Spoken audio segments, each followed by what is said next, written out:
2020년 4월 12일 부활절 예배를 드립니다. 지난 화요일까지 코로나19 확진자가 15명으로 늘어나고 수요일에는 사이클론으로 인하여 메시던 지역에 어려움이 클 것으로 예상을 했었지만 선교사님들과 성도들의 기도함으로 기도하는 사람을 통해 일하시는 하나님의 임재를 경험하는 한 주간이었습니다. 오늘은 2000년 전 예수님이 사망 것에 이기시고 3일 만에 부활하신 부활주일입니다. 부활의 새 아침에 나의 부활신앙이 어떠한가에 대해서 말씀을 드리면서 함께 은혜를 나누고자 합니다. 부활신앙은 예수의 부활을 믿는 동시에 나의 부활을 믿는 신앙입니다. 그런 의미에서 부활신앙을 확실하게 하기 위해서는 먼저 두 가지 질문을 드리겠습니다. 여러분, 예수님이 부활하신 것을 믿습니까? 아멘이지요. 다음 질문이 중요합니다. 여러분도 예수님처럼 부활할 것을 믿습니까? 예수님이 나의 부활을 믿는데 나의 부활을 믿지 못하는 사람이 많다는 것이죠. 뿐만 아니라 나는 부활할 것을 믿습니다라고 고백을 할 때 우리는 두 가지를 믿어야 합니다. 하나는 죽음 다음에 부활할 것을 믿는 내세적인 부활신앙이고, 둘째는 지금 이 세상에서 부활의 생명을 가지고 살아가는 현재적 부활신앙입니다. 현재적 부활신앙이란 아담의 죄로 말미암아 영이 죽음으로써 하나님과의 관계가 단절되고 소통이 끊는 상태였던 우리들, 예수를 믿음으로 말미암아 영이 살아나서서 하나님의 관계가 회복되고 하나님과의 소통이 되는 영적 존재가 되었다는 것을 믿는 것입니다. 예수님께서 요한복음 11장 25절 26절 말씀에 보면 나는 부활이요 생명이니 나를 믿는 자는 죽어도 살겠고 살아서 나를 믿는 자는 영원히 죽지 아니하리라. 이것을 너희가 믿느냐? 이렇게 말씀하셨습니다. 죽은 나사로를 살리기 전에 예수님께서는 마르다에게 확인하신 부활에 대한 질문인 것입니다. 나를 믿는 자는 죽어도 살겠고, 내세적인 부활신앙입니다. 살아서 나를 믿는 자는 영원히 죽지 아니하리라 라는 것은 현재적 부활신앙인 것입니다. 이런 질문에 마르다는 예수님께서 죽은 다음에 부활시키는 것을 믿었지만 살아서 믿는 자는 영원히 죽지 않는다는 것을 몰랐습니다. 부활신앙은요, 죽은 다음에 다시 살아날 것을 믿을 뿐만 아니라 예수님께서 지금 죽은 자를 살리시는 것을 믿는 것입니다. 사도 바울은 허물로 죽은 우리들을 그리스도와 함께 살리셨고 그 은혜로 말미암아 우리가 구원을 받았나니 그랬습니다. 허물과 죽었습니다. 그리스도와 함께 다시 살아났어요. 구원을 받았습니다. 모든 것이 과거형 완료로 말씀하고 있습니다. 예수님이 우리를 지금 살리신 것입니다. 그런 의미에서 부활의 조건이 우리에게 있다는 거예요. 반드시 죽음이 전제되어야 합니다. 죽음이 없이는 부활이 있을 수가 없으니까요. 그런데 이렇게 생각할 수 있지 않습니까?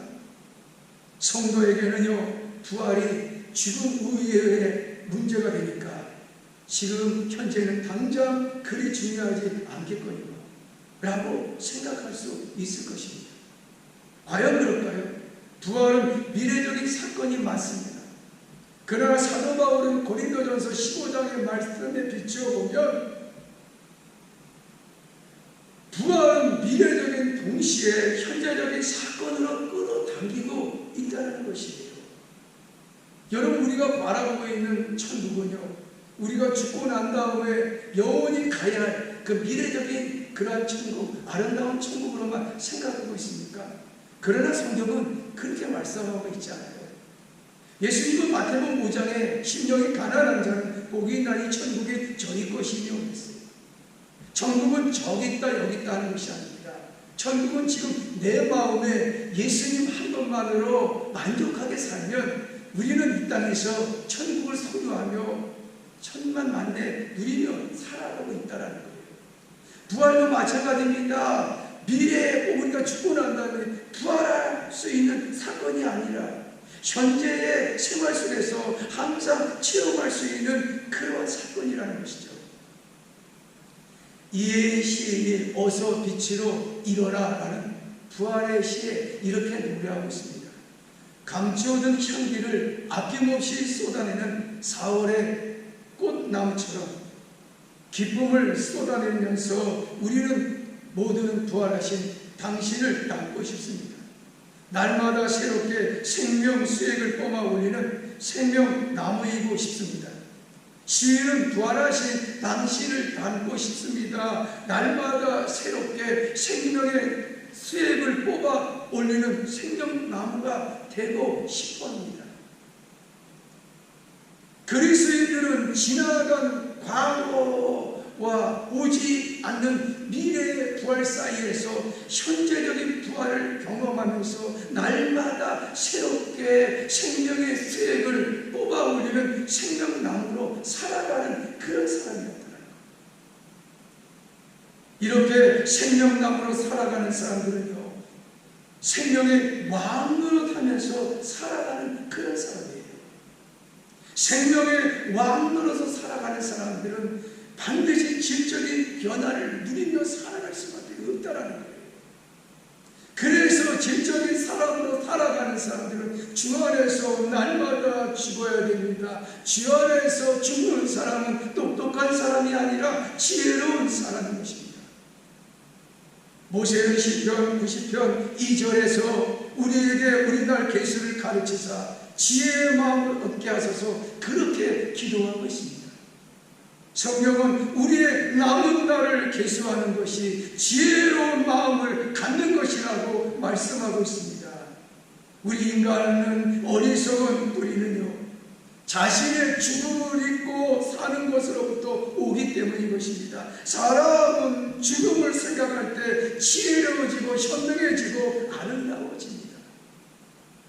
여러분, 이런 말을 아는지요? 잘 산다는 말과 잘 죽는다는 말이 있습니다. 이 말은 같은 뜻이고 같은 말입니다. 잘 죽는 것이 잘 사는 길입니다. 이순신 장군이 임진왜란 때 명대사를 기억하고 있는지요? 살고자 하면 죽을 것이요 죽고자 하면 살 것이다 했어요. 예수님께서도 자기 목숨을 얻는 자는 잃을 것이요 나를 위하여 자기 목숨을 잃는 자는 얻으리라고 했어요. 잘 죽고 잘 사는 방법은 한 가지입니다. 주를 위하여 죽을 것이 잘 죽는 길입니다. 그래서 예수님은 잘 죽는 방법을 우리에게 알려주고 계시는데, 누구든지 나를 따라오거든 자기를 부인하고 자기 십자가를 지고 나를 쫓을 것이라고 말씀하셨어요. 잘 죽는 방법은 자기를 부인하는 것입니다.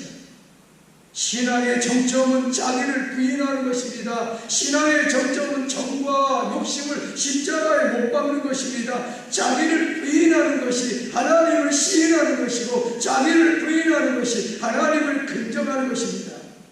예수님도 잘 죽으셨어요.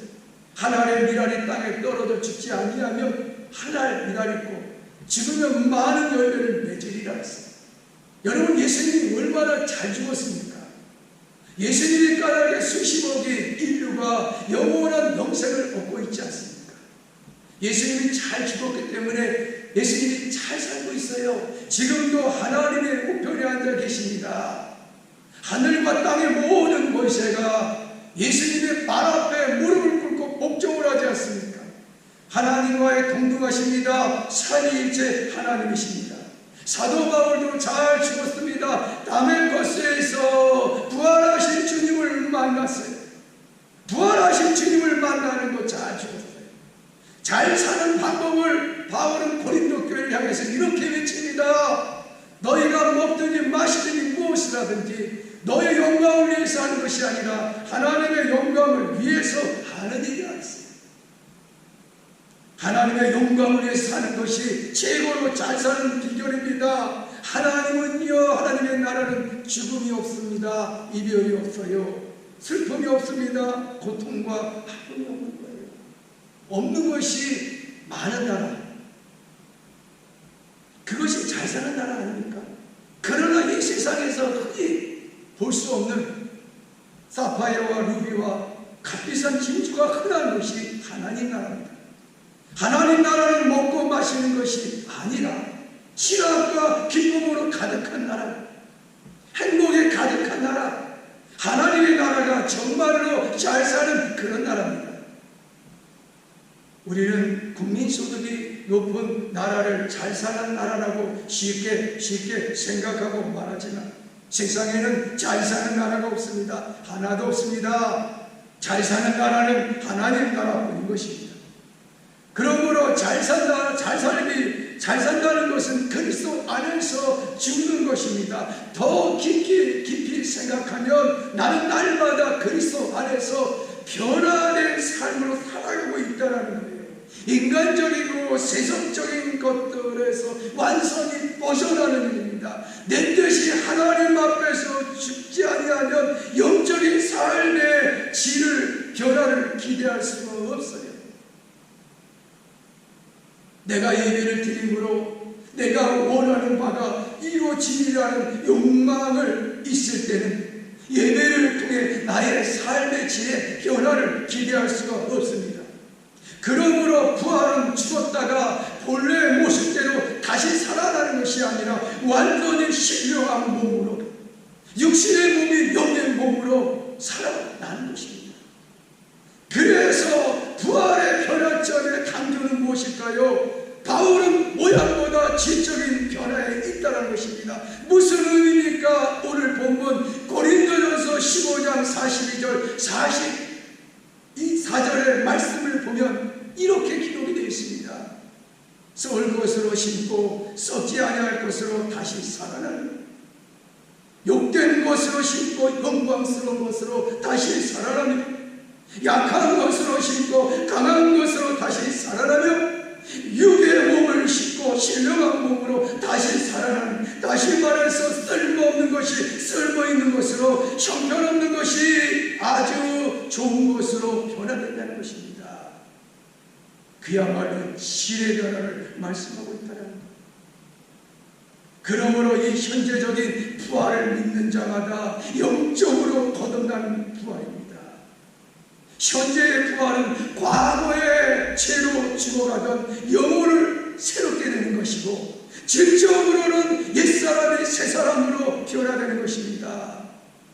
다시 말해서 썩어질 양식을 위하여 살아가는 것이 아니라 썩지 아니할 영원한 양식으로 살아가는 것입니다. 과거에는 예수님을 영접하고 하나님의 은혜를 구원받은 성령의 인도하심을 따라 성결의 길을 걸어가는 것입니다. 죄와 죽음의 현실에서 부활의 신앙으로 악을 물리치고 궁극적으로 성취된 하나님의 나라를 이 땅에서 이루어나가는 것입니다. 러시아의 문호 톨스토이의 말년 작품 부활이라는 줄거리를 보면 귀족 청년 네프로디프는 하녀를 유혹하여 임신까지 시키고는 그 여자를 버리고 집에서 쫓아버렸습니다. 하녀는 그 후 이리저리 방황하면서 이루 말할 수 없는 피눈물 나는 고생을 하다가 견디다 못해 장녀가 되고 말았습니다. 그러다가 자기를 괴롭히는 남자를 죽여 살인범이 되어 법정에 서게 됩니다. 그런데 임신하게 하였던 귀족청녀 네프로도프는 그동안 법을 공부하고 판사가 되었습니다. 그런데 공교롭게도 그가 재판을 받게 되었고, 자기가 한때 불장난하여 그렇게 만든 여자인 것을 알게 되었습니다. 그는 양심의 가책을 느끼면서 그 여자를 돕게 되었습니다. 차마 사형을 시킬 수가 없어서 시베리아 먼 땅으로 유배시키며 그녀를 따라가게 됩니다. 시베리아 가는 길 한 연습방에서 성경을 읽다가 그는 부활하신 예수님을 인격적으로 만나게 되었습니다. 그는 젊은 날의 방탕에서 완전히 벗어나게 됩니다. 그로부터 사람을 사랑하고 돕는 일에 자신을 헌신하겠다고 다짐하면서 남은 생애를 그렇게 살게 되었습니다. 여러분, 부활의 주님을 만나면 새로운 인생입니다. 부활의 주님을 만나면 신의 성품에 참여하는 품성을 갖게 됩니다. 사랑할 수 없는 사람이 사랑할 수 있는 사람이 되게 됩니다. 나를 위하여, 내 몸만을 위하여 살아갔던, 내 욕심으로 살아갔던 사람이 나보다도 이제 이웃을 내 몸같이 사랑하며 남을 나보다 낫게 여기는 믿음의 사람으로 살아가고 있다는 것입니다. 사랑하는 만대가족 여러분, 2020년 부활의 새 아침에서 예수님의 부활을 믿고 나의 부활을 믿는 성도들은 삶의 질적인 변화를 맛보아 알기 때문에 이제부터 남에게 이익 주는 삶, 남에게 기쁨을 주는 삶, 그로 인하여 많은 사람으로부터 칭송을 받으시기 바랍니다. 그래서요, 예수를 믿더니 참 겸손해졌어요. 예수님을 믿었더니 여러분 고집이 없었어요. 예수를 믿었더니 얼마나 멋쟁이 사람이 되었어요.